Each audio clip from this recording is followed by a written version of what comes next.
ದಿನಾಂಕ 21ರಂದು ಜಿಲ್ಲಾ ಅಪರಾಧ ಪತ್ತೆ ದಳದ ಸಿಬ್ಬಂದಿಯವರು ವಾಹನ ಕದ್ದು ಮಾರಾಟ ಮಾಡುತ್ತಿದ್ದ ಜಾಲವೊಂದನ್ನು ಪತ್ತೆ ಹಚ್ಚಿ ಯಶಸ್ವಿಯಾಗಿ ಪ್ರಕರಣವನ್ನು ಭೇದಿಸಿದ್ದಾರೆ. ಪೊಲೀಸರು ಬೀಸಿದ ಬಲೆಗೆ ಜಿಲ್ಲೆಯ ಹಮ್ಮಿಯಲ ಗ್ರಾಮದ ನಿವಾಸಿಯಾಗಿರುವ ರಾಜೇಶ್ ಹಾಗೂ ಕದ್ದ ವಾಹನವನ್ನು ಕೊಂಡುಕೊಳ್ಳುತ್ತಿದ್ದ ನಗರದ ಸ್ಟೋನ್ ಹಿಲ್ ನಿವಾಸಿ ಟಿಕೆ ವರ್ಗೀಸ್ ಇವರೇ ಸಿಕ್ಕಿಬಿದ್ದಿರುವ ಚೋರರು.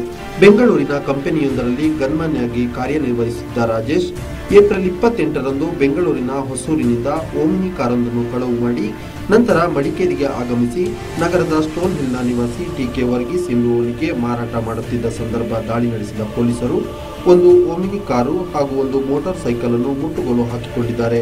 ಜಿಲ್ಲಾ ಪೊಲೀಸ್ ಅಧೀಕ್ಷಕರಾದ ಎಂಎನ್ ಅನುಚೇತ್ ಅವರ ಮಾರ್ಗದರ್ಶನ ಹಾಗೂ ಪೊಲೀಸ್ ಉಪನಿರೀಕ್ಷಕರಾದ ಶ್ರೀ ವೆಂಕಟೇಗೌಡ ಅವರ ನೇತೃತ್ವದಲ್ಲಿ ಕಾರ್ಯಾಚರಣೆ ನಡೆಸಲಾಗಿದ್ದು, ಈ ಕಾರ್ಯಾಚರಣೆಯಲ್ಲಿ ಜಿಲ್ಲಾ ಅಪರಾಧ ಪತ್ತೆ ದಳದ AP Seetharama, MG Mohan Sukumar, KA Raja, AB Theerthakumar, BL Yogesh Kumar, MN Niranjan ಅವರುಗಳು ಪಾಲ್ಗೊಂಡಿದ್ದಾರೆ.